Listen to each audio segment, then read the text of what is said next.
تحقق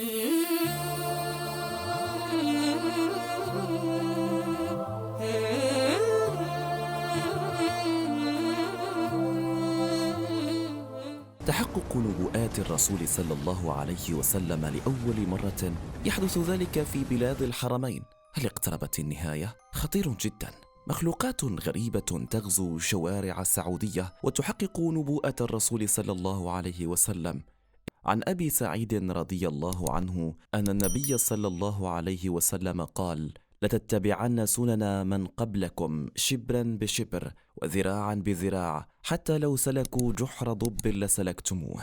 قلنا: يا رسول الله، اليهود والنصارى؟ قال النبي صلى الله عليه وسلم: فمن؟ رواه الشيخان. اختلفت الموازين اختلالا عظيما. من كان يظن أن تحدث مثل هذه الأمور في أرض الحرمين الشريفين، لكن الرسول صلى الله عليه وسلم أخبرنا بحدوث ذلك.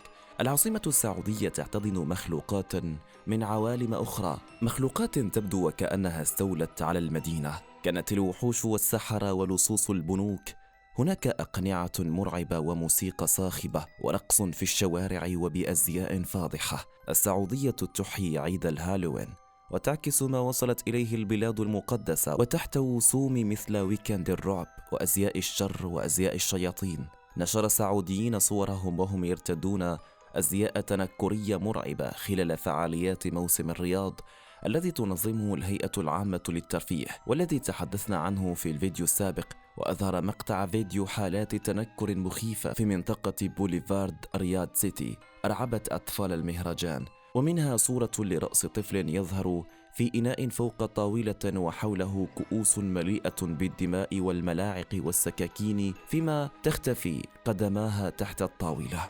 كما ظهر مجسم عنكبوت والأفاعي على قماش الطاولة زهري اللون. وفي مشهد تالي ظهرت أشكال مخيفة، ومنها لشخص اتشح وجهه بالسواد وبدت بقع دم على وجهه وأخذ يؤدي حركات توحي بالإعاقة. هذا يذكرنا بقول الشيطان لرب العزة والجبروت في القرآن الكريم: ولآمرنهم فلا يغيرن خلق الله. وكان واضحا ظهور البعض من المتنكرين في أزياء الرعب بملابس فاضحة لا تتماشى مع عادات وتقاليد المجتمع السعودي، كأنها طقوس عبدة الشياطين، كأنها محافل الماسونية، أي وضع وصلت به بلادنا العربية. وفي مشهد آخر ظهر عريس بلباسه الخليجي وهو يلبس الكمامة إلى جانبه عروس التي بدت في حالة غير طبيعية وتحمل قناع رعب، وبدا إلى جانبها شخص بهيئة مخيفة يرتدي جلابية بيضاء اللون ويلوح بسيف في يده.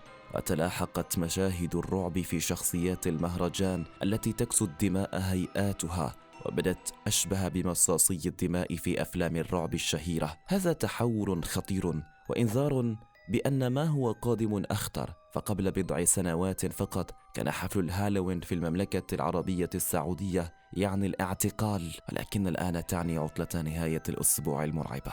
مظاهر التحول المخيفة حصلت في المملكة جعلت الكثيرين يتوقعون حدوث مهلكة ونزول عقاب من الله عز وجل.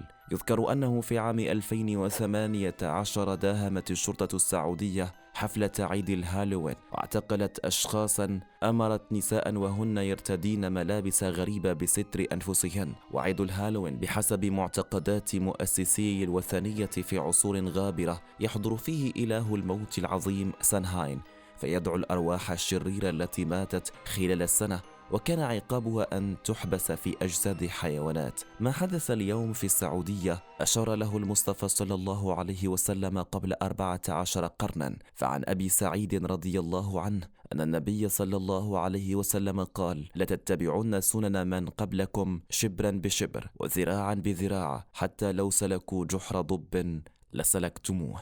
قلنا: يا رسول الله، اليهود والنصارى؟ قال النبي صلى الله عليه وسلم: فمن؟ رواه الشيخان. وفي هذا الحديث معجزة لرسول الله صلى الله عليه وسلم، فقد وقع ما أخبر به النبي صلى الله عليه وسلم. فمن دلائل النبي صلى الله عليه وسلم أن يخبر ببعض ما كان وهو ما هو كائن إلى يوم القيامة، فإن ذلك من أنباء الغيب التي يحييها الله تعالى إليه، فما كان يعلمها هو ولا قومه من قبل. ومن هذا القبيل أن أمته إلا من عصم الله سترتكب رؤوسها وتتبع أهواءها وتسير سيرة أهل الكتاب من قبلها حذو القذة بالقذة، ولنعلم بالنعال ولا تغادر شيئا من معاصيه وبعدها والذي. فها هي وانحرافها إلا وقعت فيه وأسرته على تعليم دينها وآداب شرعها، وهذا هو سر التمثيل بالشبر والذراع وتخصيص الجحر بالضبط. فهم لحرصهم على اقتفاء آثار القرون الخالية والاقتداء بهم في كل كبيرة وصغيرة لا يأخذن في آخذهم ولا يدخلن في مداخلهم، وإن بلغت من الضيق والالتواء والرداءة مبلغ جحر الضب. وانتشر ذلك في الأزمنة المتأخرة من أتباع كثير من المسلمين لأعداء الله تعالى في عاداتهم وتقاليدهم وسلوكياتهم، فقلدوهم في ملابسهم وشعائرهم، وقلدوهم في أعيادهم وفيما هم عليه من أخلاق ذميمة وعادات فاسدة تخالف شريعة الإسلام المطهرة.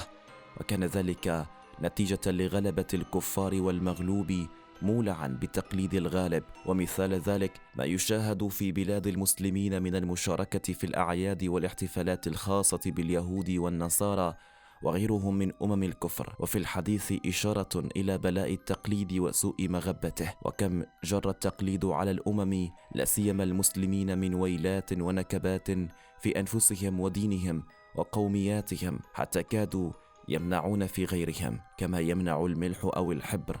ولحكمة بالغة نهينا عن التشبه بغيرنا ولو في ظاهر الأمر والمباح منه، لأن المشاركة في الهدي الطاهر تورث تناسبا وتسالكا بين المشتبهين يقود إلى الموافقة في الأخلاق والأعمال. ومن هنا ندرك بعض ما ينضوي عليه من أسرار وحكم قوله صلى الله عليه وسلم: من تشبه بقوم فهو منهم. وإذا كان هذا في السمت المباح والأمر الظاهر، فكيف بالتشبه في الفسق والضلال وذرائع الكفر والعياذ بالله؟ شهد بمدار التقليد وسواءته علماء الأخلاق والاجتماع وعلماء النفس والتربية قديما وحديثا، وحرصوا على ألا تتردى في الهاوية أممهم حتى لا تجد الأمة القوية العريقة مستمسكة بتقاليدها وعاداتها عضت عليها بالنواجد لا تفرط فيها قيد أنملة. ومن سخف العقل وكثافة الجهل ما نرى من غلو هؤلاء المقلدين وحرصهم